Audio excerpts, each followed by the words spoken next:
Empty on the field. They know it, and so does everybody else. Vice President Harris, I'll let you respond. So, Donald Trump has no plan for you. And when you look at his economic plan, it's all about tax breaks for the richest people. I am offering what I describe as an opportunity economy, and the best economists in our country, if not the world, have reviewed our relative plans for the future of America. What Goldman Sachs has said is that Donald Trump's plan would make the economy worse, mine would strengthen the economy. What the Wharton School has said is Donald Trump's plan would actually explode the deficit. 16 Nobel laureates have described his economic plan as something that would increase inflation and by the middle of next year would invite a recession. You just have to look at where we are and where we stand on the issues. And I'd invite you to know that Donald Trump actually has no plan for you because he is more interested in defending himself than he is in looking out for you. That's just a soundbite. They gave her that to say. Look, I went to the Wharton School of Finance, and many of those professors, the top professors, think my plan is a brilliant plan. It's a great plan. It's a plan that's going to bring up our worth, our value as a country. It's going to make people want to be able to go and work and create jobs and create a lot of good, solid money for our country. And just to finish off, she doesn't have a plan. She copied Biden's plan, and it's like 4 sentences, like run, spot, run. 4 sentences that are just, oh, we'll try and lower taxes. She doesn't have a plan. Take a look at her plan. She doesn't have a plan. Mr. President, I do want to drill down on something you both brought up. The Vice President brought up your tariffs. You responded, and let's drill down on this, because your plan is what she calls is essentially a national sales tax. Your proposal calls for tariffs, as you pointed out here, on foreign imports across the board. You recently said that you might double your plan, imposing tariffs up to 20% on goods coming into this country. As you know, many economists say that with tariffs at that level, costs are then passed on to the consumer. Vice President Harris has argued it'll mean higher prices on gas, food, clothing, medication, arguing it costs the typical family nearly $4,000 a year. Do you believe Americans can afford higher prices because of tariffs? They're not going to have higher prices. What's going to have and who's going to have higher prices is China and all of the countries that have been ripping us off for years. I was the only president ever. China was paying us hundreds of billions of dollars, and so were other countries. And, you know, if she doesn't like them, they should have gone out and they should have immediately cut the tariffs. But those tariffs are there 3.5 years now under their administration. We are going to take in billions of dollars, hundreds of billions of dollars. I had no inflation, virtually no inflation. They had the highest inflation perhaps in the history of our country, because I've never seen a worse period of time. People can't go out and buy cereal or bacon or eggs or anything else. The people of our country are absolutely dying with what they've done. They've destroyed the economy. And all you have to do is look at a poll. The polls say 80 and 85 and even 90% that the Trump economy was great, that their economy was terrible. Vice President Harris, I do want to ask for your response, and you heard what the president said there, because the Biden administration did keep a number of the Trump tariffs in place. So how do you respond? Well, let's be clear that the Trump administration resulted in a trade deficit, one of the highest we've ever seen in the history of America. He invited trade wars. You want to talk about his deal with China? What he ended up doing is, under Donald Trump's presidency, he ended up selling American chips to China to help them improve and modernize their military, basically sold us out, when a policy about China should be in making sure the United States of America wins the competition for the 21st century, which means focusing on the details of what that requires, focusing on relationships with our allies, focusing on investing in American-based technology so that we win the race on AI, on quantum computing, focusing on what we need to do to support America's workforce so that we don't end up having, on the short end of the stick, in terms of workers' rights. But what Donald Trump did, let's talk about this, with COVID, is he actually thanked President Xi for what he did during COVID. Look at his tweet. "Thank you, President Xi," exclamation point, when we know that Xi was responsible for lacking and not giving us transparency about the origins of COVID. President Trump, I'll let you respond. First of all, they bought their chips from Taiwan. We hardly make chips anymore because of philosophies like they have and policies like they have. I don't say her because she has no policy. Everything that she believed 3 years ago and 4 years ago is out the window. She's going to my philosophy now. In fact, I was going to send her a MAGA hat. She's gone to my philosophy. But if she ever got elected, she'd change it. And it will be the end of our country. She's a Marxist. Everybody knows she's a Marxist. Her father's a Marxist professor in economics, and he taught her well. But when you look at what she's done to our country, and when you look at these millions and millions of people that are pouring into our country monthly, where it's, I believe, 21 million people, not the 15 that people say, and I think it's a lot higher than the 21. That's bigger than New York State pouring in. And just look at what they're doing to our country. They're criminals. Many of these people coming in are criminals. And that's bad for our economy, too. You know, you mentioned before, we'll talk about immigration later. Well, bad immigration is the worst thing that can happen to our economy. They have, and she has, destroyed our country with policy that's insane. Almost policy that you'd say they have to hate our country. President Trump, thank you. Lindsay? I want to turn to the issue of abortion. President Trump, you've often touted that you were able to kill Roe v. Wade. Last year, you said that you were proud to be the most pro-life president in American history. Then last month, you said that your administration would be great for women and their reproductive rights. In your home state of Florida, you surprised many with regard to your 6-week abortion ban because you initially had said that it was too short. And you said, quote, I'm going to be voting that we need more than 6 weeks. But then the very next day, you reversed course and said you would vote to support the 6-week ban. Vice President Harris says that women shouldn't trust you on the issue of abortion because you've changed your position so many times. Therefore, why should they trust you? Well, the reason I'm doing that vote is because the plan is, as you know, the vote is, they have abortion in the 9th month. They even have, and you can look at the governor of West Virginia, the previous governor of West Virginia, not the current governor, who's doing an excellent job, but the governor before, he said the baby will be born and we will decide what to do with the baby. In other words, we'll execute the baby. And that's why I did that, because that predominates, because they're radical. The Democrats are radical in that. And her vice presidential pick, which I think was a horrible pick, by the way, for our country, because he is really out of it. But her vice presidential pick says abortion in the 9th month is absolutely fine. He also says execution after birth. It's execution, no longer abortion, because the baby is born, is okay. And that's not okay with me, hence the vote. But what I did is something for 52 years. They've been trying to get Roe v. Wade into the states. And through the genius and heart and strength of 6 Supreme Court justices, we were able to do that. Now, I believe in the exceptions for rape, incest, and life of the mother. I believe strongly in it. Ronald Reagan did also. 85% of Republicans do.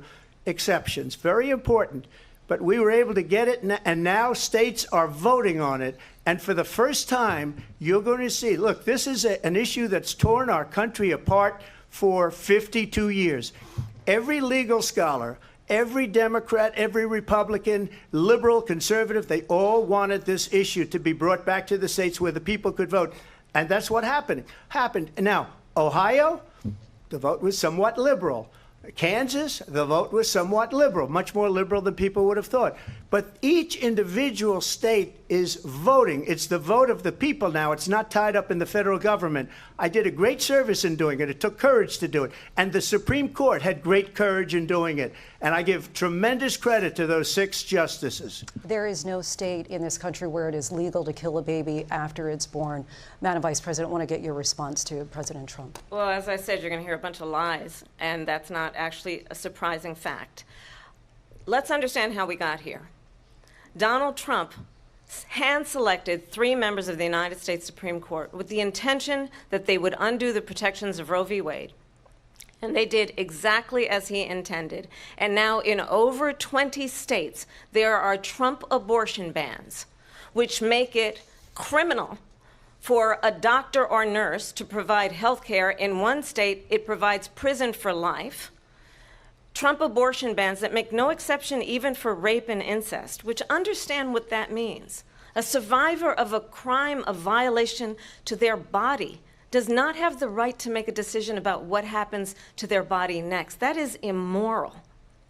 And one does not have to abandon their faith or deeply held beliefs to agree. The government, and Donald Trump certainly, should not be telling a woman what to do with her body. I have talked with women around our country. You want to talk about this is what people wanted? Pregnant women who want to carry a pregnancy to term, suffering from a miscarriage, being denied care in an emergency room because the healthcare providers are afraid they might go to jail, and she's bleeding out in a car in the parking lot. She didn't want that. Her husband didn't want that.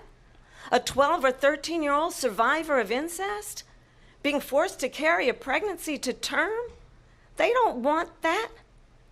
And I pledge to you, when Congress passes a bill to put back in place the protections of Roe v. Wade, as President of the United States, I will proudly sign it into law. But understand, if Donald Trump were to be reelected, he will sign a national abortion ban. Understand, in his Project 2025, there would be a national abortion, a monitor that would be monitoring your pregnancies, your miscarriages. I think the American people believe that certain freedoms, in particular the freedom to make decisions about one's own body, should not be made by the government. Thank you, Vice President Harris. Well, there she goes again. It's a lie. I'm not signing a ban, and there's no reason to sign a ban, because we've gotten what everybody wanted. Democrats, Republicans, and everybody else, and every legal scholar wanted it to be brought back into the states, and the states are voting. And it may take a little time, but for 52 years, this issue has torn our country apart, and they've wanted it back in the states. And I did something that nobody thought was possible. The states are now voting. What she says is an absolute lie. And as far as the abortion ban, no, I'm not in favor of abortion ban, but it doesn't matter, because this issue has now been taken over by the states. Would you veto a national abortion ban if it came Well, to I your won't desk? have to, because, again, two things. Number one, she said she'll go back to Congress. She'll never get the vote. It's impossible for her to get the vote, especially now with the 50-50, and essentially 50-50 in both Senate and the House. She's not going to get the vote. She can't get the vote. She won't even come close to it. So it's just talk. You know what it reminds me of? When they said they're going to get student loans terminated, and it ended up being a total catastrophe. The student loans, and then her, I think probably her boss, if you call him a boss, he spends all his time on the beach. But look, her boss went out and said, we'll do it again. We'll do it a different way. And he went out, got rejected again by the Supreme Court. So all these students got taunted with this whole thing about this whole idea, and how unfair that would have been. Part of the reason they lost to the millions and millions of people that had to pay off their student loans. They didn't get it for free, but they were saying it's the same way that they talked about that they talk about abortion. But if I could just get a yes or no, because your running mate, J.D. Vance, has said that you would veto it if it did come to your desk. Well, I didn't discuss it with J.D. In all fairness, J.D., and I don't mind if he has a certain view, but I think he was speaking for me, but I really didn't. Look, we don't have to discuss it, because she'd never be able to get it, just like she couldn't get student loans. They couldn't get student loans. They didn't even come close to getting student loans. They taunted young people and a lot of other people that had loans. They can never get this approved. So it doesn't matter what she says about going to Congress. Well, wonderful. Let's go to Congress. Do it. But the fact is that for years they wanted to get it out of Congress and out of the federal government, and we did something that everybody said couldn't be done. And now you have a vote of the people on abortion. Vice President Harris, I want to give you your time to respond, but I do want to ask, would you support any restrictions on a woman's right to an abortion? I absolutely support reinstating the protections of Roe v. Wade, and as you rightly mentioned, nowhere in America is a woman carrying a pregnancy to term and asking for an abortion. That is not happening. It's insulting to the women of America. And understand what has been happening under Donald Trump's abortion bans. Couples who pray and dream of having a family are being denied IVF treatments. What is happening in our country? Working people, working women, who are working 1 or 2 jobs, who can barely afford childcare as it is, have to travel to another state to get on a plane sitting next to strangers, to go and get the health care she needs, barely can afford to do it, and what you are putting her through is unconscionable. And the people of America have not, the majority of Americans believe in a woman's right to make decisions about her own body, and that is why in every state where this issue has been on the ballot, in red and blue states both, the people of America have voted for freedom. Vice President Harris, Excuse me, I thank have you. to respond. Another lie. It's another lie. I have been a leader on IVF, which is fertilization. The IVF, I have been a leader. In fact, when they got a very negative decision on IVF from the Alabama courts, I saw the people of Alabama and the legislature 2 days later voted it in. I've been a leader on it. They know that, and everybody else knows it. I have been a leader on fertilization, IVF. And the other thing, you should ask, will she allow abortion in the 8th month, 9th month, 7th month? Come on. Okay, would you do that? Why don't you ask her that question? Why don't you answer That's the problem. question? Would you because veto? under Roe v. Answer Wade, the question, would you veto? you could do abortions in the 7th month, the 8th month, the 9th That's month, not true. and probably after birth. Just look at the governor, former governor of Virginia. The governor of Virginia said, we put the baby aside and then we determine what we want to do with the baby. President Trump, thank you. We're going to turn now to immigration and border security. We know it's an issue that's important to Republicans, Democrats, voters across the board in this country. Vice President Harris, you were tasked by President Biden with getting to the root causes of migration from Central America. We know that illegal border crossings reached a record high in the Biden administration. This past June, President Biden imposed tough new asylum restrictions. We know the numbers since then have dropped significantly. But my question to you tonight is, why did the administration wait until 6 months before the election to act? And would you have done anything differently from President Biden on this? So I'm the only person on this stage who has prosecuted transnational criminal organizations for the trafficking of guns, drugs, and human beings. And let me say that the United States Congress, including some of the most conservative members of the United States Senate, came up with a border security bill which I supported. And that bill would have put 1,500 more border agents on the border to help those folks who are working there right now overtime trying to do their job. It would have allowed us to stem the flow of fentanyl coming into the United States. I know there are so many families watching tonight who have been personally affected by the surge of fentanyl in our country. That bill would have put more resources to allow us to prosecute transnational criminal organizations for trafficking in guns, drugs, and human beings. But you know what happened to that bill? Donald Trump got on the phone, called up some folks in Congress, and said, kill the bill. And you know why? Because he'd prefer to run on a problem instead of fixing a problem. And understand, this comes at a time where the people of our country actually need a leader who engages in solutions, who actually addresses the problems at hand. But what we have in the former president is someone who would prefer to run on a problem instead of fixing a problem. And I'll tell you something, he's going to talk about immigration a lot tonight, even when it's not the subject that is being raised. And I'm going to actually do something really unusual, and I'm going to invite you to attend one of Donald Trump's rallies, because it's a really interesting thing to watch. You will see during the course of his rallies, he talks about fictional characters like Hannibal Lecter. He will talk about windmills cause cancer. And what you will also notice is that people start leaving his rallies early out of exhaustion and boredom. And I will tell you, the one thing you will not hear him talk about is you. You will not hear him talk about your needs, your dreams, and your desires. And I'll tell you, I believe you deserve a president who actually puts you first, and I pledge to you that I will. Vice President Harris, thank you. President Trump, on that point, I want to get your response. Well, I would like to respond. Let me just ask, though, why did you try to kill that bill, and successfully so, that would have put thousands of additional agents and officers on the border? First, let me respond as to the Please. rallies. She said people start leaving. People don't go to her rallies. There's no reason to go.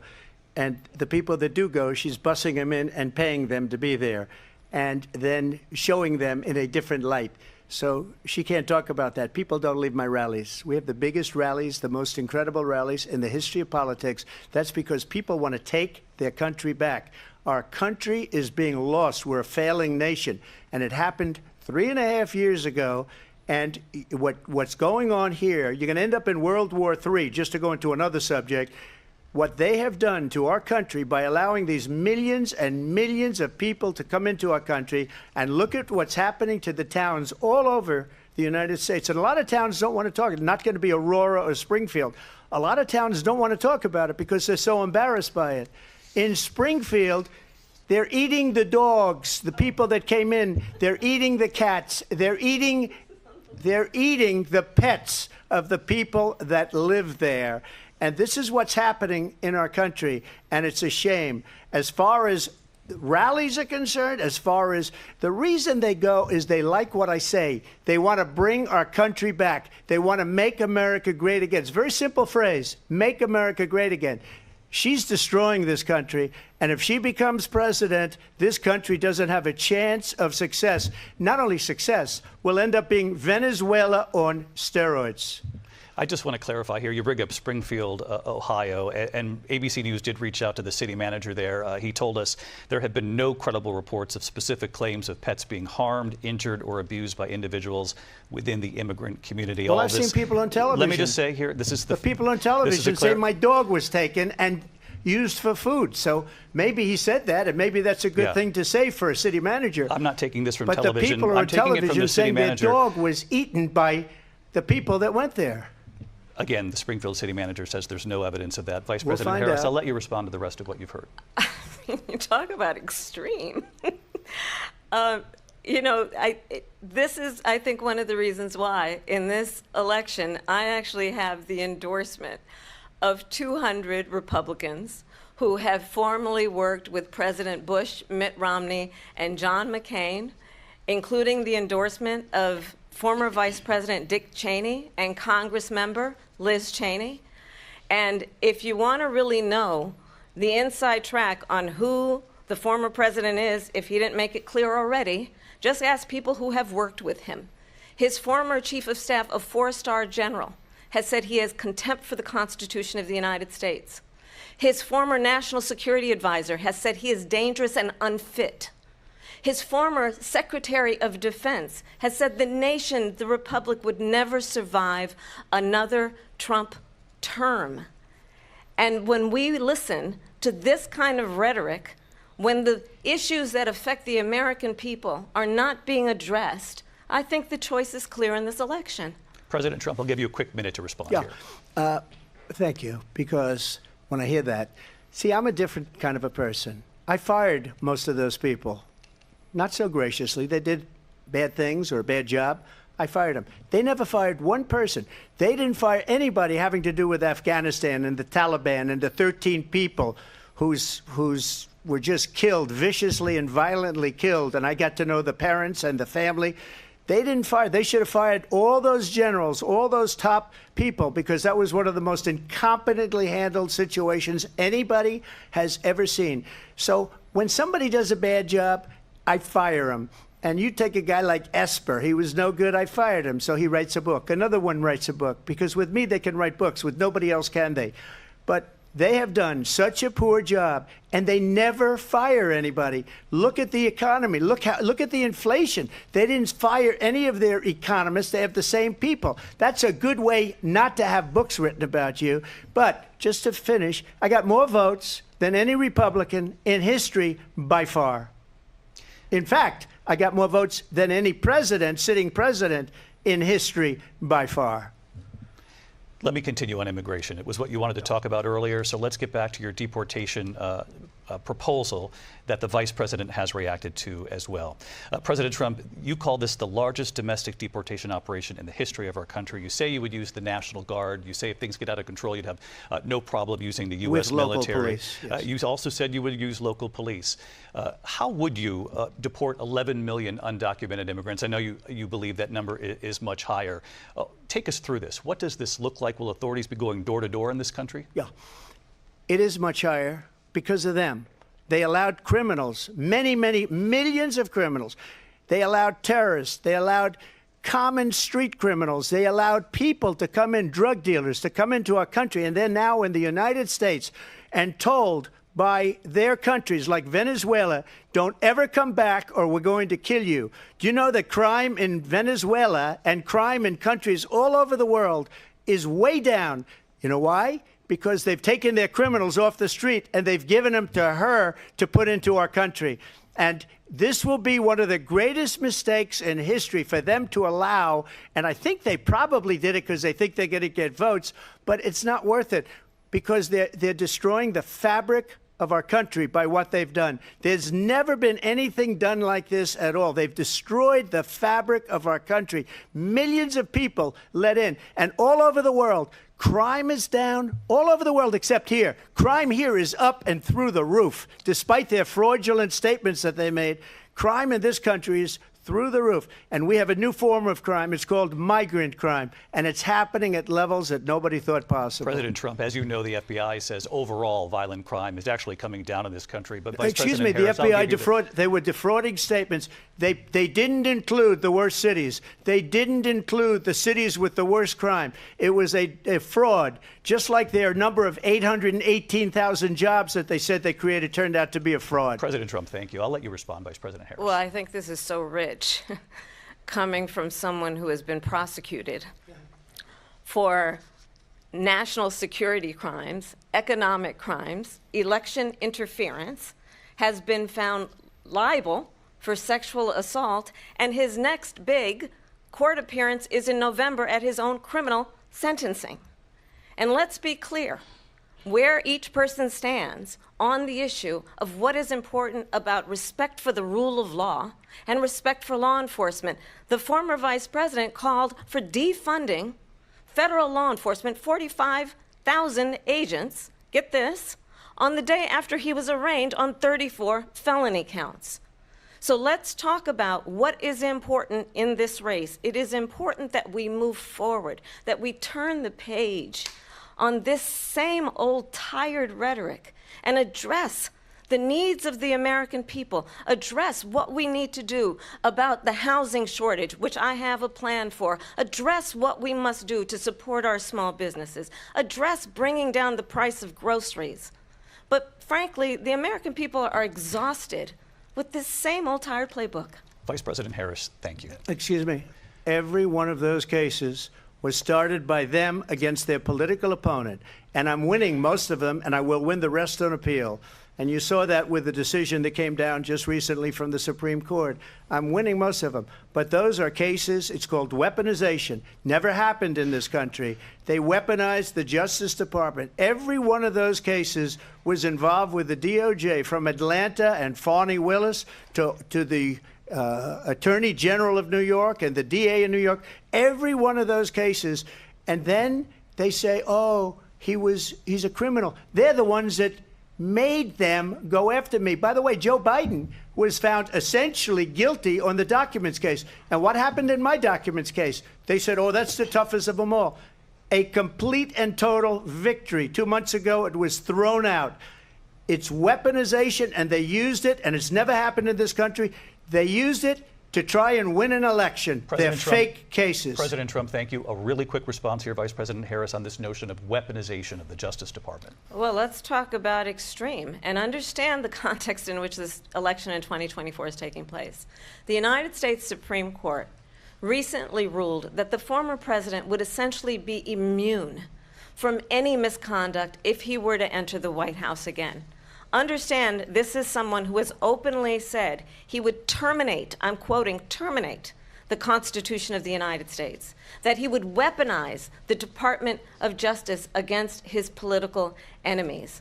Someone who has openly expressed disdain for members of our military. Understand what it would mean if Donald Trump were back in the White House with no guardrails, because certainly we know now the court won't stop him. We know J.D. Vance is not going to stop him. It's up to the American people Vice President to stop Harris, him. Thank you. Lindsay? Vice President Harris, in your last run for president.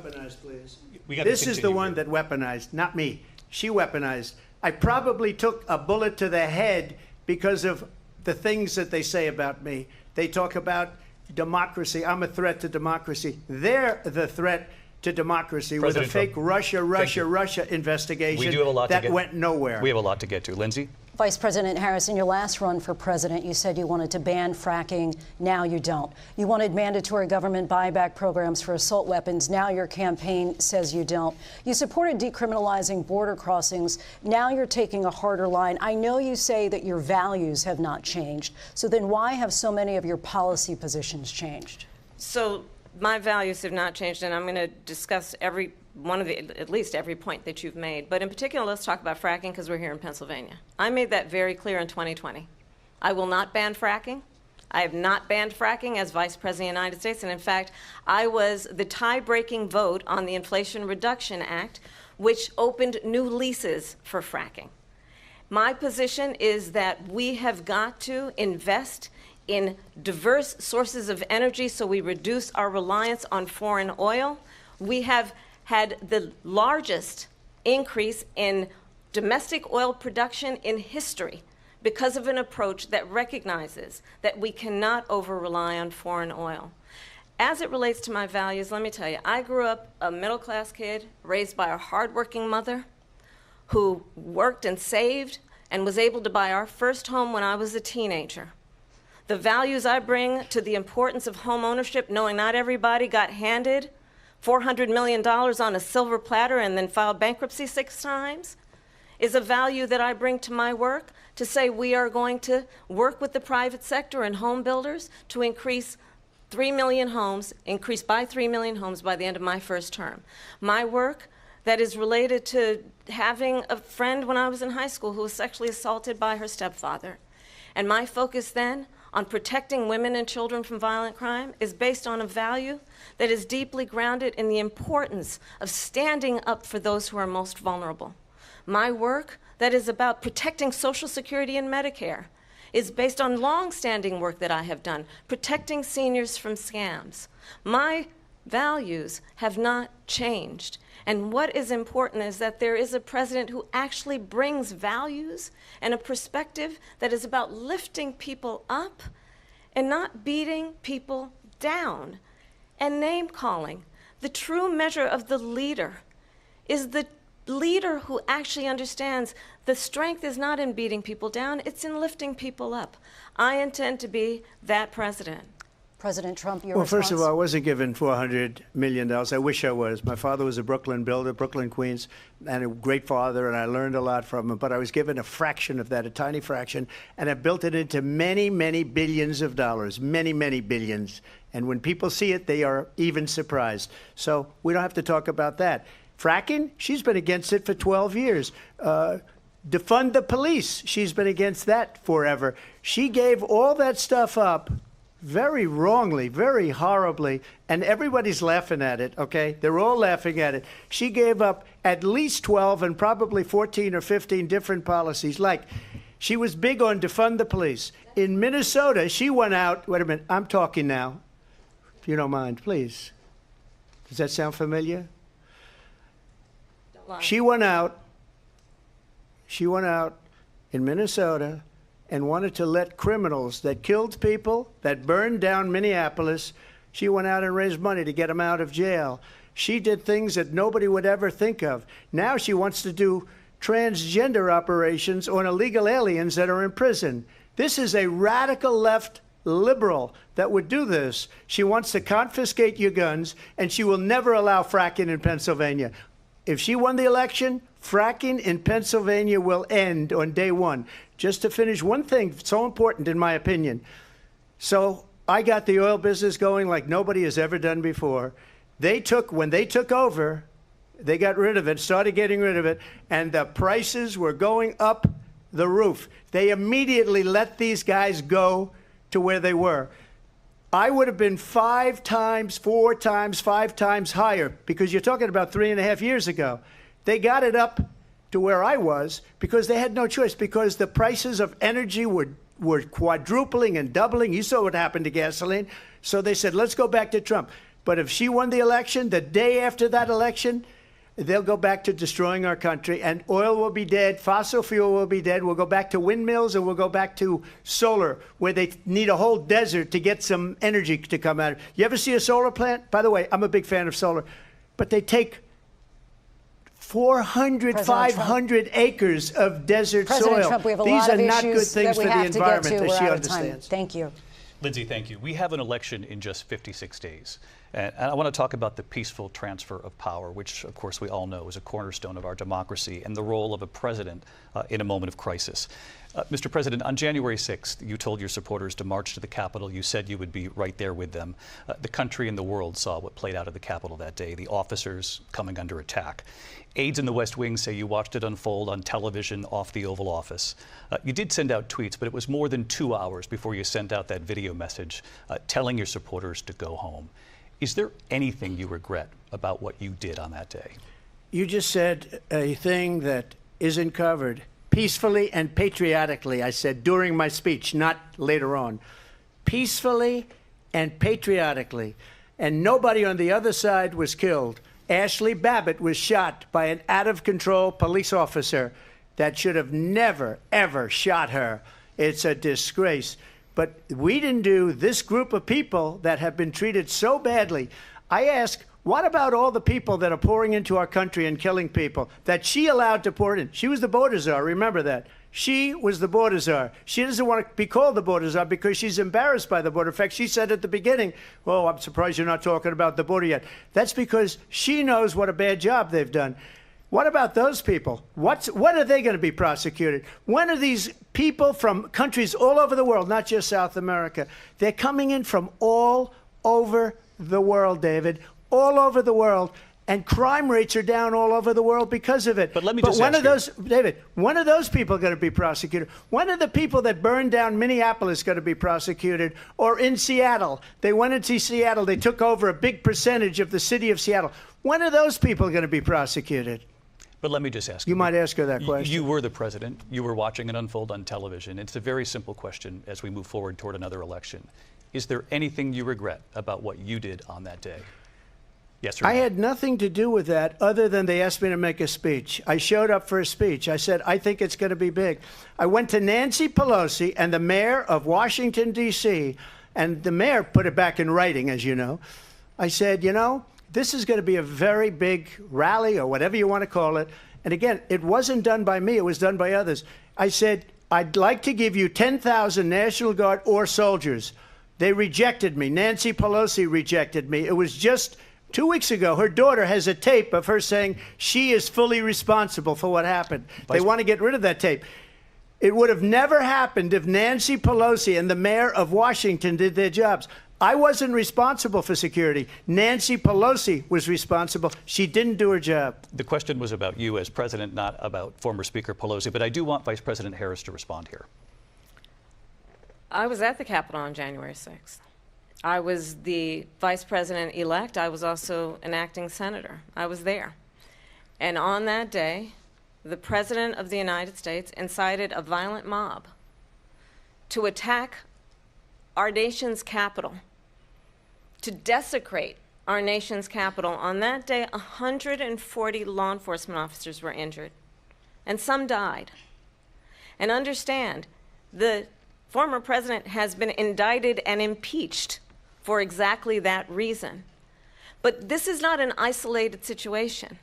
Let's remember Charlottesville, where there was a mob of people carrying tiki torches, spewing anti-Semitic hate. And what did the president then at the time say? There were fine people on each side. Let's remember that when it came to the Proud Boys, a militia, the president said, the former president said, stand back and stand by. So for everyone watching who remembers what January 6th was, I say, we don't have to go back. Let's not go back. We're not going back. It's time to turn the page. And if that was a bridge too far for you, well, there is a place in our campaign for you to stand for country, to stand for our democracy, to stand for rule of law, and to end the chaos, and to end the approach that is about attacking the foundations of our democracy because you don't like the outcome. And be clear on that point. Donald Trump, the candidate, has said in this election there will be a bloodbath if this and the outcome of this election is not to his liking. Let's turn the page on this. Let's not go back. Let's chart a course for the future and not go backwards to the past. Let me just follow up here. It was a different term, and it was a term that related to energy because they have destroyed our energy business. That was where bloodbath was. Also, on Charlottesville, that story has been, as you would say, debunked. Laura Ingraham, Sean Hannity, Jesse, all of these people, they covered it. If they go an extra sentence, they will see it was perfect. It was debunked in almost every newspaper, but they still bring it up, just like they bring 2025 up. They bring all of this stuff up. I ask you this. You talk about the Capitol. Why are we allowing these millions of people to come through on the southern border? How come she's not doing anything? And I'll tell you what I would do, and I would be very proud to do it. I would say we would both leave this debate right now. I'd like to see her go down to Washington, D.C. during this debate because we're wasting a lot of time. Go down to, because she's been so bad, it's so ridiculous. Go down to Washington, D.C. and let her sign a bill to close up the border because they have the right to do it. They don't need bills.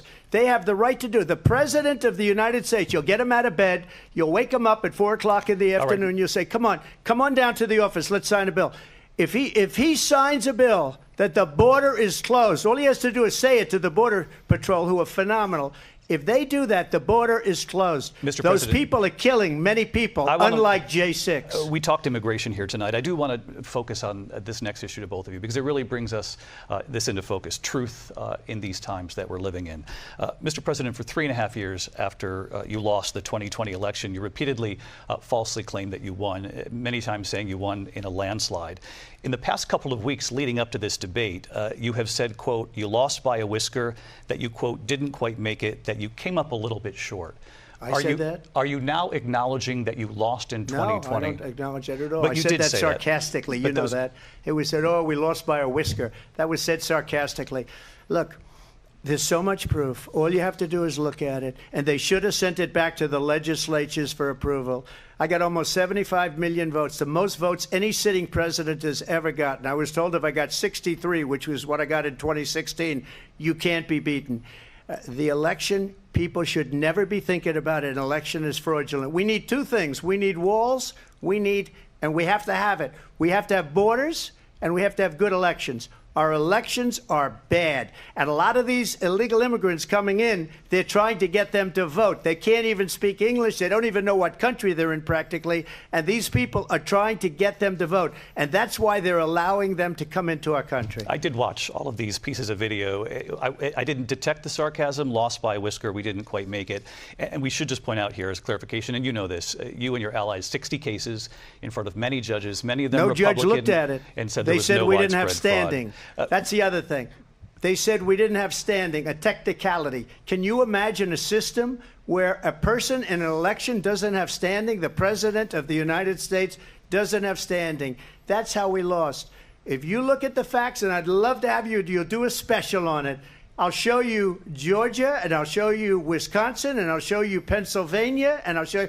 We have so many facts and statistics, but you know what? That doesn't matter because we have to solve the problem that we have right now. That's old news. And the problem that we have right now is we have a nation in decline, and they have put it into decline. We have a nation that is dying, David. Mr. President, thank you. Vice President Harris, you heard the president there tonight. He said he didn't say that he lost by a whisker. So he still believes he did not lose the election that was won by President Biden and yourself.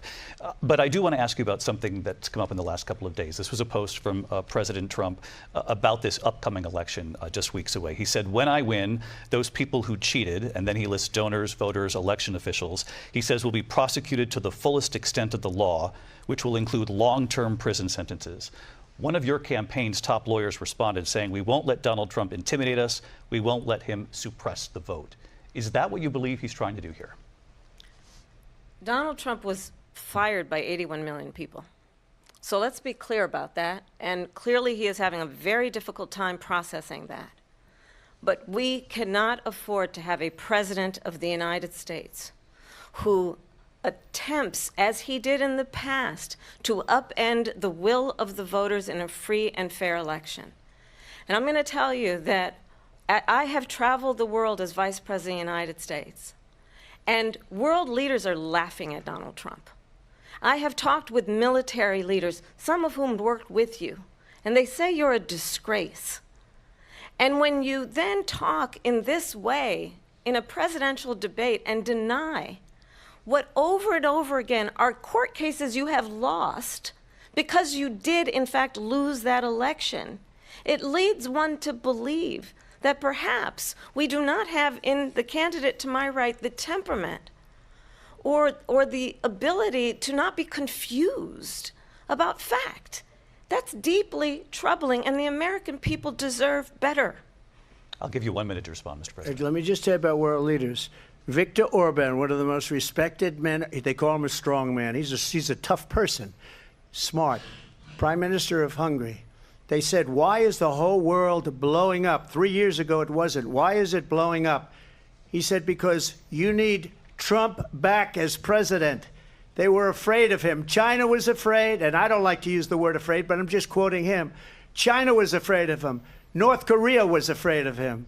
Look at what's going on with North Korea, by the way. He said Russia was afraid of him. I ended the Nord Stream 2 pipeline, and Biden put it back on day one, but he ended the XL pipeline. The XL pipeline in our country, he ended that. But he let the Russians build a pipeline going all over Europe and heading into Germany, the biggest pipeline in the world. Look, Viktor Orban said it. He said the most respected, most feared person is Donald Trump. We had no problems when Trump was president, but when this weak, pathetic man that you saw at a debate just a few months ago, that if he weren't in that debate, he'd be running instead of her. She got no votes. He got 14 million votes. What you did, you talk about a threat to democracy. He got 14 million votes, and they threw him out of office. And you know what? I'll give you a little secret. He hates her. He can't stand her. But he got 14 million votes. They threw him out. She got 0 votes. And when she ran, she was the first one to leave because she failed. And now she's running. I don't understand it, but I'm okay with it because your time is I think up. we're going to do very well. We've got a lot more to get to. Turning now to the Israel-Hamas war and the hostages who are still being held, Americans among them. Vice President Harris, in December, you said, quote, Israel has a right to defend itself, but you added, quote, it matters how, saying international humanitarian law must be respected. Israel must do more to protect innocent civilians. You said that 9 months ago. Now an estimated 40,000 Palestinians are dead. Nearly 100 hostages remain. Just last week, Prime Minister Benjamin Netanyahu said there's not a deal in the making. President Biden has not been able to break through the stalemate. How would you do it? Well, let's understand how we got here. On October 7, Hamas, a terrorist organization, slaughtered 1,200 Israelis. Many of them young people who were simply attending a concert. Women were horribly raped. And so absolutely, I said then, I say now, Israel has a right to defend itself. We would. And how it does so matters. Because it is also true, far too many innocent Palestinians have been killed.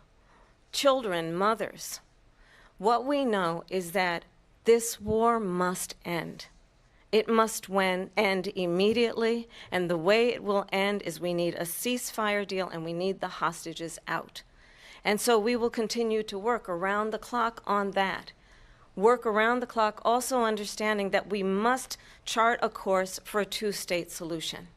And in that solution, there must be security for the Israeli people and Israel, and in equal measure for the Palestinians. But the one thing I will assure you always, I will always give Israel the ability to defend itself, in particular as it relates to Iran and any threat that Iran and its proxies pose to Israel. But we must have a two-state solution where we can rebuild Gaza, where the Palestinians have security, self-determination, and the dignity they so rightly deserve. President Trump, how would you negotiate with Netanyahu and also Hamas in order to get the hostages out and prevent the killing of more innocent civilians in Gaza? If I were president, it would have never started. If I were president, Russia would have never ever, I know Putin very well, he would have never, and there was no threat of it either, by the way, for 4 years, have gone into Ukraine and killed millions of people when you add it up, far worse than people understand what's going on over there. But when she mentions about Israel, all of a sudden, she hates Israel. She wouldn't even meet with Netanyahu when he went to Congress to make a very important speech. She refused to be there because she was at a sorority party of hers. She wanted to go to the sorority party. She hates Israel. If she's president, I believe that Israel will not exist within 2 years from now. And I've been pretty good at predictions, and I hope I'm wrong about that one. She hates Israel. At the same time, in her own way, she hates the Arab population because the whole place is going to get blown up. Arabs, Jewish people, Israel will be gone. It would have never happened. Iran was broke under Donald Trump.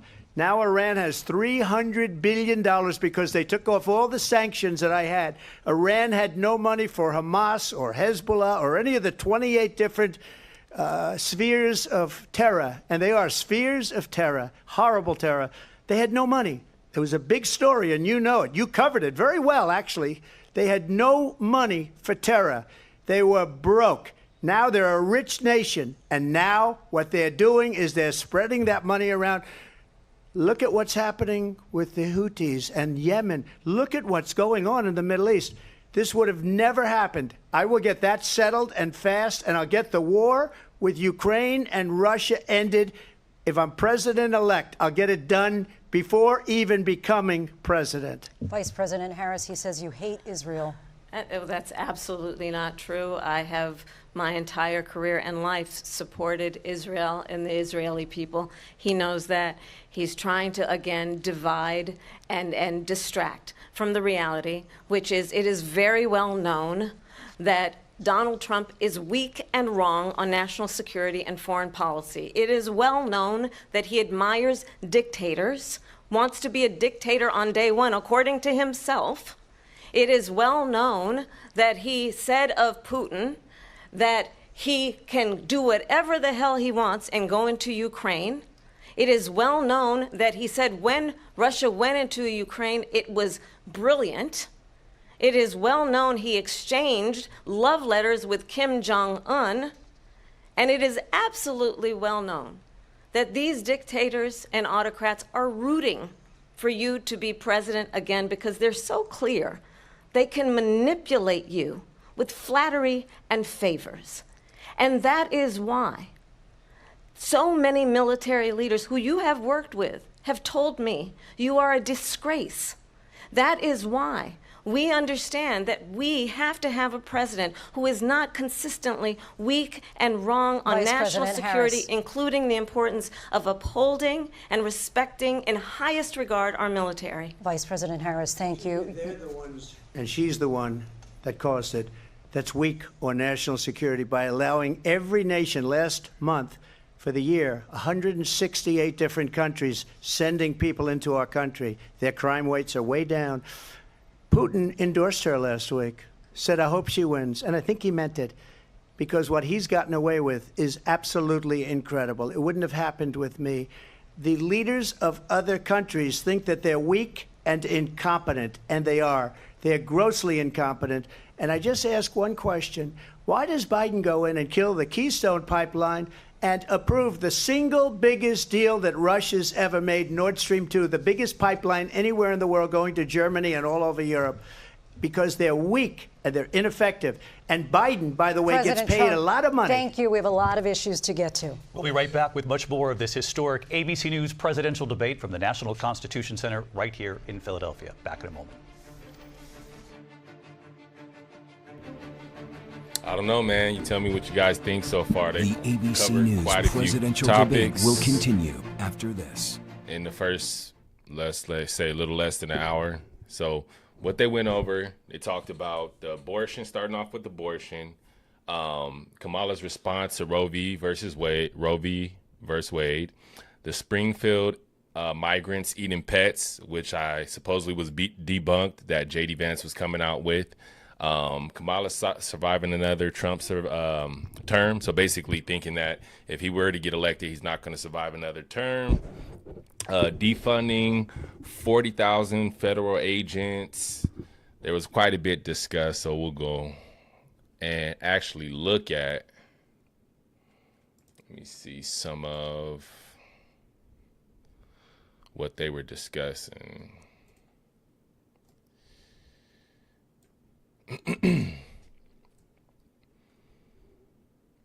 Yeah, so, yep. Then her switching her position on fracking. Let me see what I can find about the actual, let's see.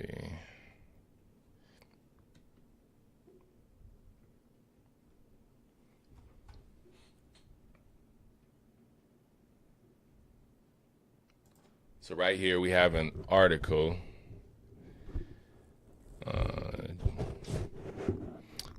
Vance repeats baseless claim about Haitian immigrants eating pets.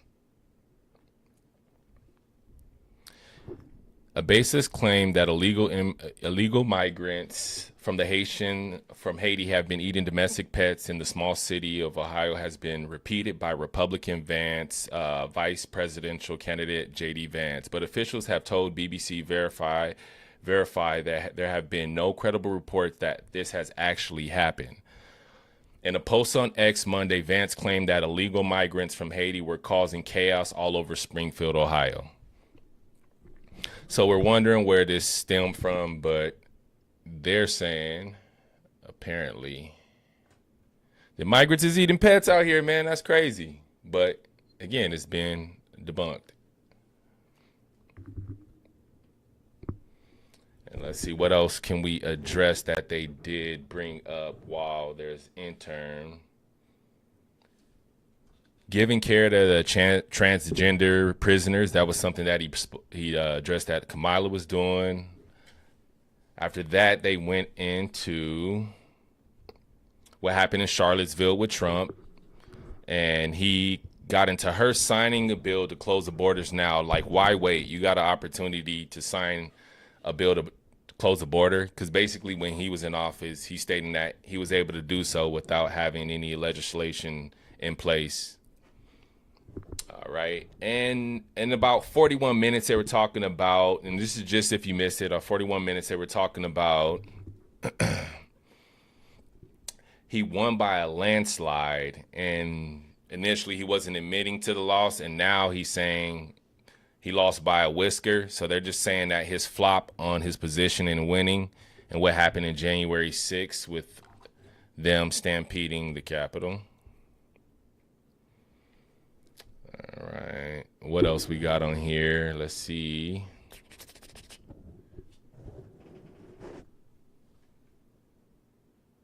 Okay. And around about 43:50, Trump was saying that all the cheaters of this previous election and possibly this election, if he is elected, they will be jailed and persecuted for their election crimes. I don't know. I think that's a little dramatic if he can't find irrefutable proof that they actually did cheat on the election.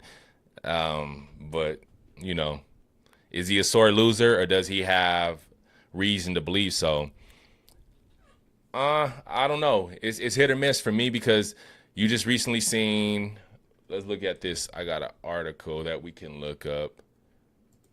And this is crazy, man. This is 2024 and we have shit like this going on.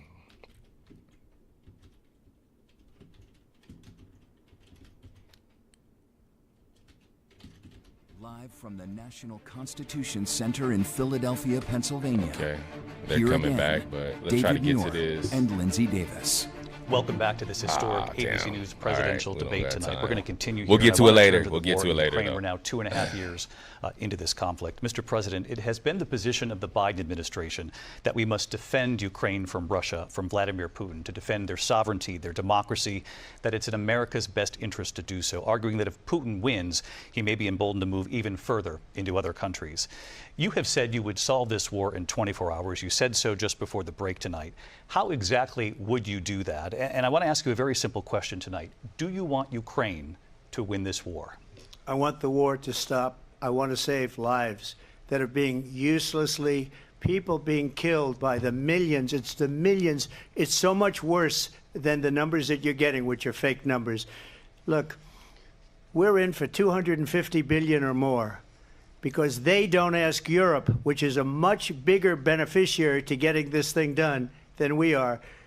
They're in for $150 billion less because Biden and you don't have the courage to ask Europe like I did with NATO. They paid billions and billions, hundreds of billions of dollars when I said, either you pay up or we're not going to protect you anymore. So that's maybe one of the reasons they don't like me as much as they like weak people. But you take a look at what's happening. We're in for 250 to 275 billion. They're into 100 to 150. They should be forced to equalize. With that being said, I want to get the war settled. I know Zelensky very well, and I know Putin very well. I have a good relationship, and they respect your president, okay? They respect me. They don't respect Biden. How would you respect him? Why? For what reason? He hasn't even made a phone call in 2 years to Putin, hasn't spoken to anybody. They don't even try and get it. That is a war that's dying to be settled. I will get it settled before I even become president. If I win, when I'm president-elect, and what I'll do is I'll speak to one, I'll speak to the other, I'll get them together. That war would have never happened. And in fact, when I saw Putin after I left, unfortunately left because our country has gone to hell. But after I left, when I saw him building up soldiers, he did it after I left, I said, oh, he must be negotiating. It must be a good, strong point of negotiation. Well, it wasn't, because Biden had no idea how to talk to him. He had no idea how to stop it. And now you have millions of people dead, and it's only getting worse, and it could lead to World War III. Don't kid yourself, David.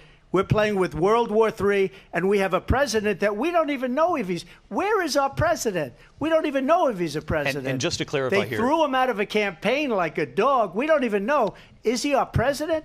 But we have a president, Mr. President, that doesn't know he's alive. Your time is up. Just to clarify in the question, do you believe it's in the U.S. best interest for Ukraine to win this war, yes or no? I think it's the U.S. best interest to get this war finished and just get it done. All right. Negotiate a deal, because we have to stop all of these human lives from being destroyed. I want to take this to Vice President Harris. I want to get your thoughts on support for Ukraine in this moment, but also, as Commander-in-Chief, if elected, how would you deal with Vladimir Putin, and would it be any different from what we're seeing from President Biden? Well, first of all, it's important to remind the former president you're not running against Joe Biden, you're running against me. I believe the reason that Donald Trump says that this war would be over within 24 hours is because he would just give it up. And that's not who we are as Americans. Let's understand what happened here. I actually met with Zelensky a few days before Russia invaded, tried through force to change territorial boundaries, to defy one of the most important international rules and norms, which is the importance of sovereignty and territorial integrity. And I met with President Zelensky. I shared with him American intelligence about how he could defend himself. Days later, I went to NATO's eastern flank, to Poland and Romania. And through the work that I and others did, we brought 50 countries together to support Ukraine in its righteous defense. And because of our support, because of the air defense, the ammunition, the artillery, the javelins, the Abrams tanks that we have provided, Ukraine stands as an independent and free country. If Donald Trump were president, Putin would be sitting in Kyiv right now. And understand what that would mean, because Putin's agenda is not just about Ukraine. Understand why the European allies and our NATO allies are so thankful that you are no longer president, and that we understand the importance of the greatest military alliance the world has ever known, which is NATO, and what we have done to preserve the ability of Zelensky and the Ukrainians to fight for their independence.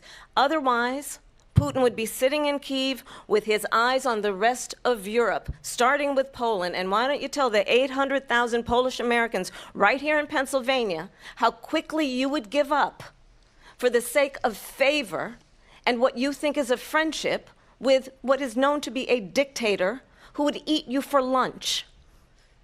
Vice President Harris, thank you. We've heard from both of you on Ukraine tonight. Afghanistan came up in the last hour. I wanted her to respond to something you said earlier, and please, I'll give you a minute here. Putin would be sitting in Moscow, and he wouldn't have lost 300,000 men and women, but he would have been sitting in Moscow. Quiet, please. He would have been sitting in Moscow, much happier than he is right now.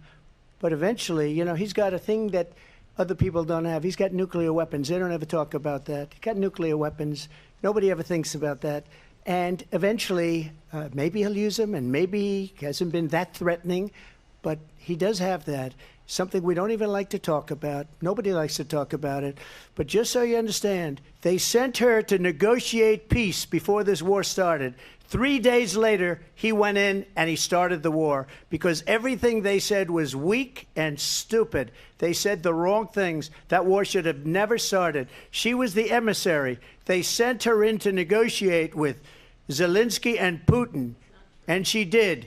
And the war started 3 days later. And that's the kind of talent we have with her. She's worse than Biden. In my opinion, I think he's the worst president in the history of our country. She goes down as the worst vice president in the history of our country. But let me tell you something. She is a horrible negotiator. They sent her in to negotiate. As soon as they left, Putin did the invasion. President Trump, thank you. You did bring up something. You said she went to negotiate with Vladimir Putin. Vice President Harris, have you ever met Vladimir Putin? Can you clarify tonight? Yet again, I said it at the beginning of this debate, you're going to hear a bunch of lies coming from this fellow. And that is another one. When I went to meet with President Zelensky, I've now met with him over 5 times. The reality is it has been about standing as America always should, as a leader upholding international rules and norms, as a leader who shows strength, understanding that the alliances we have around the world are dependent on our ability to look out for our friends and not favor our enemies because you adore strongmen instead of caring about democracy. And that is very much what is at stake here. The President of the United States is commander-in-chief. And the American people have a right to rely on a president who understands the significance of America's role and responsibility in terms of ensuring that there is stability and ensuring we stand up for our principles and not sell them for the benefit of personal flattery. We've talked about Ukraine and Vladimir Putin. I do want to talk about Afghanistan. It came up in the first hour of this debate. I want to move on to Afghanistan. Stoltenberg said Trump did the most amazing thing I've ever seen. He got these countries, the 28 countries at the time, to pay up. He said, I've never seen. He's the head of NATO. He said, I've never seen. For years, we were paying almost all of NATO. We were being ripped off by European nations, both on trade and on NATO. I got them to pay up by saying one of the statements you made before, if you don't pay, we're not going to protect you. President Otherwise, Trump. we would have never gotten it. He said it was one of the most incredible jobs that he's ever seen done. Thank you. I want to turn to Afghanistan. It came up in the first hour of the debate, and we witnessed a poignant moment today on Capitol Hill, honoring the soldiers who died in the chaotic withdrawal from Afghanistan. I do want to ask the Vice President, do you believe you bear any responsibility in the way that withdrawal played out? Well, I will tell you, I agreed with President Biden's decision to pull out of Afghanistan. 4 presidents said they would, and Joe Biden did. And as a result, America's taxpayers are not paying the $300 million a day we were paying for that endless war. And as of today, there is not one member of the United States military who is in active duty in a combat zone in any war zone around the world, the first time this century. But let's understand how we got to where we are. Donald Trump, when he was president, negotiated one of the weakest deals you can imagine. He calls himself a deal maker. Even his national security advisor said it was a weak, terrible deal. And here's how it went down. He bypassed the Afghan government. He negotiated directly with a terrorist organization called the Taliban. The negotiation involved the Taliban getting 5,000 Taliban terrorists released. And get this, and the president at the time invited the Taliban to Camp David, a place of storied significance for us as Americans, a place where we honor the importance of American diplomacy, where we invite and receive respected world leaders. And this former president, as president, invited them to Camp David because he does not again appreciate the role and responsibility of the President of the United States to be commander-in-chief with a level of respect.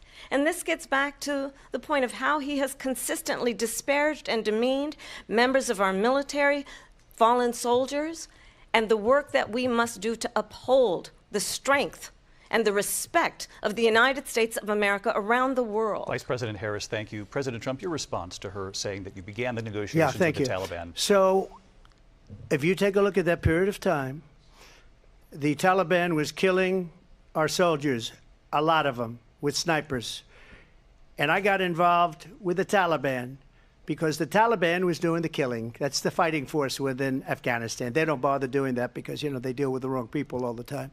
But I got involved. And Abdul is the head of the Taliban. He is still the head of the Taliban. And I told Abdul, don't do it anymore. You do it anymore, you're going to have problems. And he said, why do you send me a picture of my house? I said, you're going to have to figure that out, Abdul. And for 18 months, we had nobody killed. We did have an agreement negotiated by Mike Pompeo. It was a very good agreement. The reason it was good, it was we were getting out. We would have been out faster than them, but we wouldn't have lost the soldiers. We wouldn't have left many Americans behind, and we wouldn't have left $85 billion worth of brand new, beautiful military equipment behind. And just to finish, they blew it. The agreement said you have to do this, and they didn't do it. They didn't do it. The agreement was terminated by us because they didn't do what they were supposed to do. I want to move on. And these people did the worst withdrawal, and in my opinion, the most embarrassing moment in the history of our country. And by the way, that's why Russia attacked Ukraine, because they saw how incompetent she and her boss are. President Trump, thank you. I want to move on now to race and politics in this country. Mr. President, you recently said of Vice President Harris, quote, I didn't know she was black until a number of years ago when she happened to turn black, and now she wants to be known as black. I want to ask a bigger picture question here tonight. Why do you believe it's appropriate to weigh in on the racial identity of your opponent? I don't, and I don't care. I don't care what she is. I don't care. You make a big deal out of something. I couldn't care less. Whatever she wants to be is okay with me. But those were your words, so I'm asking. asking. I don't know. I mean, all I can say is I read where she was not black, that she put out, and I'll say that. And then I read that she was black, and that's okay. Either one was okay with me. That's up to her. That's up to her. Vice President Harris, your thoughts on this? I think it's, I mean, honestly, I think it's a tragedy that we have someone who wants to be president who has consistently, over the course of his career, attempted to use race to divide the American people. You know, I do believe that the vast majority of us know that we have so much more in common than what separates us, and we don't want this kind of approach that is just constantly trying to divide us, and especially by race. And let's remember how Donald Trump started. He was land, he owned buildings, and he was investigated because he refused to rent property to black families. Let's remember, this is the same individual who took out a full-page ad in the New York Times calling for the execution of 5 young black and Latino boys who were innocent, the Central Park 5. Took out a full-page ad calling for their execution. This is the same individual who spread birther lies about the first black president of the United States. And I think the American people want better than that, want better than this, want someone who understands, as I do, I travel our country. We see in each other a friend. We see in each other a neighbor. We don't want a leader who is constantly trying to have Americans point their fingers at each other. I meet with people all the time who tell me Can we please just have discourse about how we're going to invest in the aspirations and the ambitions and the dreams of the American people? Knowing that regardless of people's color or the language their grandmother speaks, we all have the same dreams and aspirations and want a president who invests in those, not in hate and division. Vice President Harris, thank you. Lindsay? President Trump, this is now your third time. This is the most divisive presidency in the history of our country. There's never been anything like it. They're destroying our country, and they come up with things like what she just said. Going back many, many years, when a lot of people, including Mayor Bloomberg, agreed with me on the Central Park Five, they admitted, they said, they pled guilty. And I said, well, if they pled guilty, they badly hurt a person, killed a person ultimately. And if they pled guilty, then they pled, we're not guilty. But this is a person that has to stretch back years, 40, 50 years ago, because there's nothing now. I built one of the greatest economies in the history of the world, and I'm going to build it again. It's going to be bigger, better, and stronger. But they're destroying our economy. They have no idea what a good economy is. Their oil policies, every single policy. And remember this, she is Biden. You know, she's trying to get away from Biden. I don't know the gentleman, she says. She is Biden. The worst inflation we've ever had, a horrible economy because inflation has made it so bad, and she can't get away with that. Thank you. Your time is up, Lindsay. I want to respond to that, though. I want to just respond briefly. Clearly, I am not Joe Biden, and I am certainly not Donald Trump. And what I do offer is a new generation of leadership for our country. One who believes in what is possible, one who brings a sense of optimism about what we can do instead of always disparaging the American people. I believe in what we can do to strengthen our small businesses, which is why I have a plan. Let's talk about our plans and let's compare the plans. I have a plan to give startup businesses $50,000 tax deduction, to pursue their ambitions, their innovation, their ideas, their hard work. I have a plan, $6,000 for young families for the first year of your child's life, to help you in that most critical stage of your child's development. I have a plan that is about allowing people to be able to pursue what has been fleeting in terms of the American dream by offering a help with down payment of $25,000 down payment assistance for first-time home buyers. That's the kind of conversation, I believe, David, that people really want tonight, as opposed to a conversation that is constantly about belittling and name-calling. Let's turn the page Vice President and move Harris, forward. Thank you. Let's turn to policy. President Let's Trump, turn back we to have policy. to move on. President Trump. Let's turn to policy, She please. has a plan to defund the police. She has a plan to confiscate everybody's gun. President Trump, she we has do a have to plan move on to not other allow issues. fracking in Pennsylvania or anywhere else. Okay. Thank That's you, Mr. what her President. plan is until just recently. I just need Lindsay, to go ahead. respond President because Trump, no, President the former Trump. president has said No, I'm something sorry. twice that I need to No, respond to. I'm sorry. I We're just going need to to move on, respond Vice one President time Harris. to what he has President said Trump, this is multiple now times. your Yes. third time running for president. You have long vowed to repeal and replace the Affordable Care Act, also known as Obamacare. You have failed to accomplish that. You now say you're going to keep Obamacare, quote, unless we can do something much better. Last month, you said, quote, we're working on it. So tonight, 9 years after you first started running, do you have a plan, and can you tell us what it is? Obamacare was lousy health care, always was. It's not very good today. And what I said, that if we come up with something, and we are working on things, we're going to do it and we're going to replace it. But remember this, I inherited Obamacare because Democrats wouldn't change it. They wouldn't vote for it. They were unanimous. They wouldn't vote to change it. If they would have done that, we would have had a much better plan than Obamacare. But the Democrats came up. They wouldn't vote for it. I had a choice to make when I was president. Do I save it and make it as good as it can be, never going to be great, or do I let it rot? And I felt I had an obligation, even though politically it would have been good to just let it rot and let it go away. I decided, and I told my people, the top people, and they're very good people. I have a lot of good people in that administration.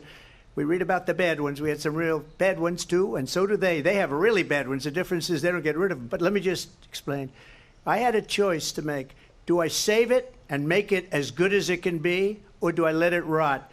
And I saved it. I did the right thing. But it's still never going to be great, and it's too expensive for people. And what we will do is we're looking at different plans. If we can come up with a plan that's going to cost our people, our population, less money and be better health care than Obamacare, then I would absolutely do it. But until then, I'd run it as good as it can be run. So just a yes or no, you still do not have a plan? I have concepts of a plan. I'm not president right now. But if we come up with something, I would only change it if we come up with something that's better and less expensive. And there are concepts and options we have to do that. And you'll be hearing about it in the not-too-distant future. Vice President Harris, in 2017, you supported Bernie Sanders' proposal to do away with private insurance and create a government-run health care system. 2 years later, you proposed a plan that included a private insurance option. What is your plan today?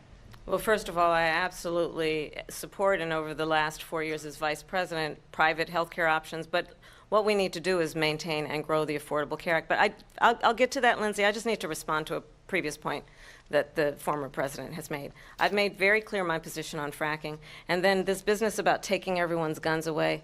Tim Walz and I are both gun owners. We're not taking anybody's guns away. So stop with the continuous lying about this stuff. As it relates to the Affordable Care Act, understand, just look at the history to know where people stand. When Donald Trump was president, 60 times he tried to get rid of the Affordable Care Act. 60 times. I was a senator at the time when I will never forget the early morning hours when it was up for a vote in the United States Senate. And the late, great John McCain, who you have disparaged as being, you don't like him, you said, at the time because he got caught. He was an American hero. The late, great John McCain, I will never forget that night, walked onto the Senate floor and said, no, you don't. No, you don't. No, you don't get rid of the Affordable Care Act. You have no plan. And what the Affordable Care Act has done is eliminate the ability of insurance companies to deny people with pre-existing conditions. I don't have to tell the people watching tonight, you remember what that was like?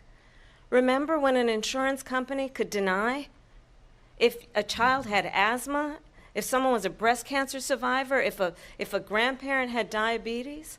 And thankfully, as I've been vice president and we over the last 4 years have strengthened the Affordable Care Act, we have allowed for the first time Medicare to negotiate drug prices on behalf of you, the American people. Donald Trump said he was going to allow Medicare to negotiate drug prices. He never did. We did. And now we have capped the cost of insulin at $35 a month. Since I've been vice president, we have capped the cost of prescription medication for seniors at $2,000 a year. And when I am president, we will do that for all people, understanding that the value I bring to this is that access to health care should be a right and not just a privilege of those who can afford it. And the plan has to be to strengthen the Affordable Care Act, not get rid of it. Vice Fastest President prologue Harris, thank in terms you. of where Donald Trump stands on that. I want to move to an issue that's important for a lot She of... made a mistake. At number one, John McCain fought Obamacare for 10 years. But it wasn't only him. It were all of the Democrats that kept it going. And you know what? We can do much better than Obamacare, much less money. But she won't improve private insurance for people, private medical insurance. That's another thing she doesn't want to give. People are paying privately for insurance that have worked hard and made money, and they want to have private. She wants everybody to be on government insurance where you wait 6 months for an operation that you need immediately. President Trump, thank you. We have another issue that we'd like to get to that's important for a number of Americans, in particular younger voters, and that's climate change. President Trump, with regard to the environment, you say that we have to have clean air and clean water. Vice President Harris, you call climate change an existential threat. The question to you both tonight is, what would you do to fight climate change? And Vice President Harris, we'll start with you. 1 minute for you each. Well, the former president had said that climate change is a hoax. And what we know is that it is very real. You ask anyone who lives in a state who has experienced these extreme weather occurrences, who now is either being denied home insurance or it's being jacked up. You ask anybody who has been the victim of what that means in terms of losing their home, having nowhere to go. We know that we can actually deal with this issue. The young people of America care deeply about this issue. And I am proud that as Vice President over the last 4 years, we have invested $1 trillion in a clean energy economy, while we have also increased domestic gas production to historic levels. We have created over 800,000 new manufacturing jobs while I have been Vice President. We have invested in clean energy to the point that we are opening up factories around the world. Donald Trump said he was going to create manufacturing jobs. He lost manufacturing jobs. And I'm also proud to have the endorsement of the United Auto Workers and Sean Fain, who also know that part of building a clean energy economy includes investing in American-made products, American automobiles. It includes growing what we can do around American manufacturing and opening up auto plants, not closing them like happened under Donald Trump. Vice President Harris, thank you. That didn't happen under Donald Trump. Let me just tell you, they lost 10,000 manufacturing jobs this last month. It's going, they're all leaving. They're building big auto plants in Mexico, in many cases owned by China. They're building these massive plants, and they think they're going to sell their cars into the United States because of these people. What they have given to China is unbelievable. But we're not going to let that. We'll put tariffs on those cars so they can't come into our country, because they will kill the United Auto Workers and any auto worker, whether it's in Detroit or South Carolina or any other place. What they've done to business and manufacturing in this country is horrible. We have nothing because they refuse. You know, Biden doesn't go after people because supposedly China paid him millions of dollars. He's afraid to do it. Between him and his son, they get all this money from Ukraine. They get all this money from all of these different countries. And then you wonder, why is he so loyal to this one, that one, Ukraine, China? Why is he? Why did he get $3.5 million from the mayor of Moscow's wife? Why did she pay him $3.5 million? This is a crooked administration, and they're selling our country down the tubes. President Trump, thank you. Thank you. We'll be right back with closing statements from both of our candidates. An historic night, this ABC News presidential debate from Philadelphia. Back in a moment.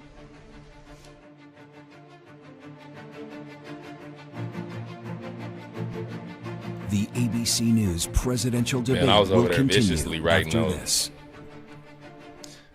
All right. But what I was saying prior to the break, let me pull the article up. Took so damn long. I forgot exactly what the reason for bringing this up, but we were discussing. Mark Zuckerberg says Biden administration pressured Meta to censor COVID-19 content. So just having like freedom of speech and censorship, and that's happening under administration right now. So that's definitely something that I think they should address or bring up at some point. And then, okay. But I think so far it's pretty interesting. A lot of these things need to be researched because either party can lie, and I strongly advise everybody to take their time and not only just listen to what they say, but go do your own due diligence, of which I will. And I'll probably be putting out some videos breaking down, like segmenting certain parts of this debate to see if we can actually go and do some fact checking ourselves to make sure they're doing their justice to the people. So let's see what was said on this one. Okay. It says August 27th, Meta Platform CEO Mark Zuckerberg said the Biden administration had pressured the company to censor COVID-19 content during the pandemic, apparently referring to the White House requested to take down misinformation about the coronavirus and vaccines. I was actually impacted. I had one of my podcasts is removed from YouTube, and it said because of medical misinformation. Man, I mean, a lot of it was like just being comical in the podcast, and the fact that they're censoring what's being done is kind of crazy. So that's something we really need to watch out for. I don't care if I don't agree with your opinion, whether I agree or not. I don't think censorship is appropriate for anybody. Like, you can take what you like from it, and what you don't like, just get rid of it. But censoring people, nah, not the way to go. So I think this is the big deal. What else does it say? American people, independent choices of information they present. Yeah, but I don't know. You tell me what you think in the comments. I don't know. I think that's ridiculous to be in 2024 and we're still censoring people's perspectives or views, whether we like it or not. And I think that impacts, I guess, true journalism. And they're all for disinformation, but again, it kind of turns out, you know, Fauci and some of the things that they were pushing weren't correct. But I believe all politicians lie. All politicians are crooked. So that's why I said we got to keep them. We got to keep them under the magnifying glass.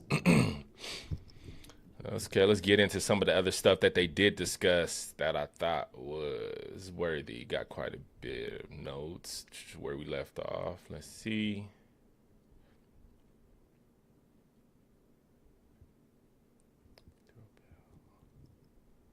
Okay, this is an interesting one. He was talking about Victor Obil, the Prime Minister of Turkey, and how he's expressing how China, Russia, and North Korea were afraid of him. But then on the Democratic Party with Kamala, she's actually believing that he thinks that he wants to be a dictator and he's only trying to rub elbows with these guys because of, I guess, their common interests. I mean, I've heard two sides of the story. You can argue it because what's interesting is I've heard that he's actually threatened both Putin, the Taliban, and North Korea to be able to meet with them. You have to have respect for these other world leaders. We live in a different time. We think like everybody thinks like American principle and policy. It's different in other countries. Their respect on gender, some of the things that we believe in as far as the rainbow community, a lot of other countries don't share those same stance. And we have to be aware of that, and somebody who's going to be able to take that all into consideration.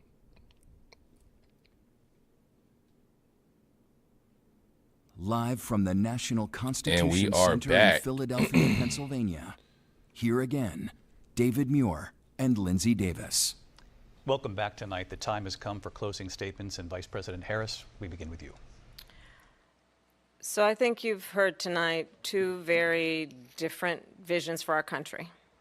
One that is focused on the future, and the other that is focused on the past, and an attempt to take us backward. But we're not going back. And I do believe that the American people know we all have so much more in common than what separates us, and we can chart a new way forward. And a vision of that includes having a plan, understanding the aspirations, the dreams, the hopes, the ambition of the American people, which is why I intend to create an opportunity economy, investing in small businesses, in new families, in what we can do around protecting seniors, what we can do that is about giving hardworking folks a break and bringing down the cost of living. I believe in what we can do together that is about sustaining America's standing in the world and ensuring that we have the respect that we so rightly deserve, including respecting our military and ensuring we have the most lethal fighting force in the world. I will be a president that will protect our fundamental rights and freedoms, including the right of a woman to make decisions about her own body and not have her government tell her what to do. I'll tell you, I started my career as a prosecutor. I was a DA, I was an attorney general, a United States senator, and now vice president. I've only had one client, the people. And I'll tell you, as a prosecutor, I never asked a victim or a witness, are you a Republican or a Democrat? The only thing I ever asked them, are you okay? And that's the kind of president we need right now. Someone who cares about you and is not putting themselves first. I intend to be a president for all Americans and focus on what we can do over the next 10 and 20 years to build back up our country by investing right now in you, the American people. Vice President Harris, thank you. President Trump? So she just started by saying she's going to do this, she's going to do that, she's going to do all these wonderful things. Why hasn't she done it? She's been there for 3.5 years. They've had 3.5 years to fix the border. They've had 3.5 years to create jobs, and all the things we talked about. Why hasn't she done it? She should leave right now, go down to that beautiful White House, go to the Capitol, get everyone together and do the things you want to do, but you haven't done it, and you won't do it because you believe in things that the American people don't believe in. You believe in things like we're not going to frack, we're not going to take fossil fuel, we're not going to do things that are going to make this country strong, whether you like it or not. Germany tried that, and within 1 year, they were back to building normal energy plants. We're not ready for it. We can't sacrifice our country for the sake of bad vision. But I just ask one simple question.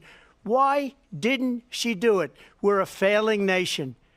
We're a nation that's in serious decline. We're being laughed at all over the world. All over the world, they're laughed. I know the leaders very well. They're coming to see me. They call me.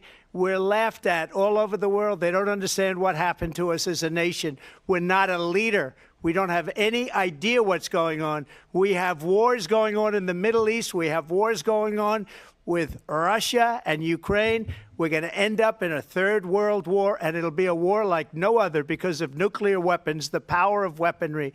I rebuilt our entire military. She gave a lot of it away to the Taliban. She gave it to Afghanistan. What these people have done to our country, and maybe toughest of all, is allowing millions of people to come into our country. Many of them are criminals, and they're destroying our country. The worst president, the worst vice president in the history of our country. President Trump, thank you. And that is our ABC News presidential debate from here in Philadelphia at the National Constitution Center. I'm Lindsay Davis. And I'm David Muir. Thank you for watching here in the U.S. and all over the world, and from all of us here at ABC News. Good night.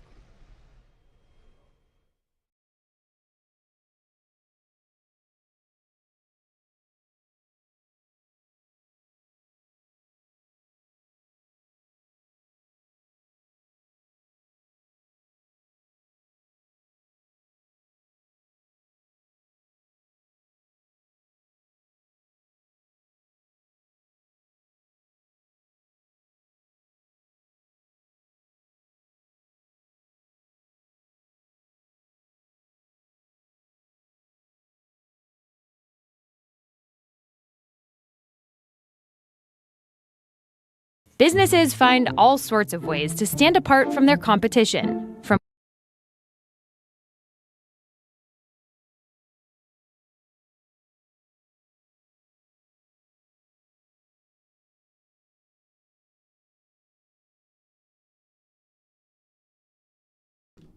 Okay.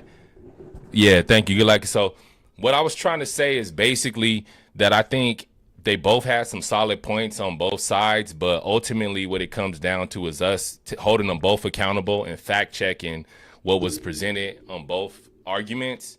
But I think Kamala came in there extremely prepared. She had her talking points lined up. She was ready to go. And I think Trump honestly underestimated how prepared she would be going into this.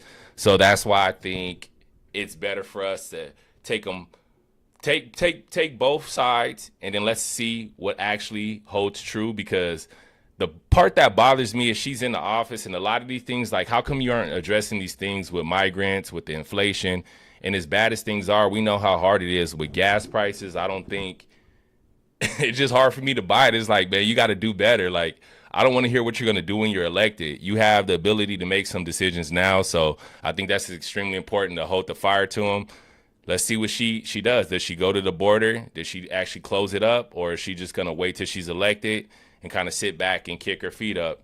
But thank you for tuning in. I can't wait to see what happens on the polls. It looks like it may either sway to the left or the right. But this is Night Ultra. I'm out.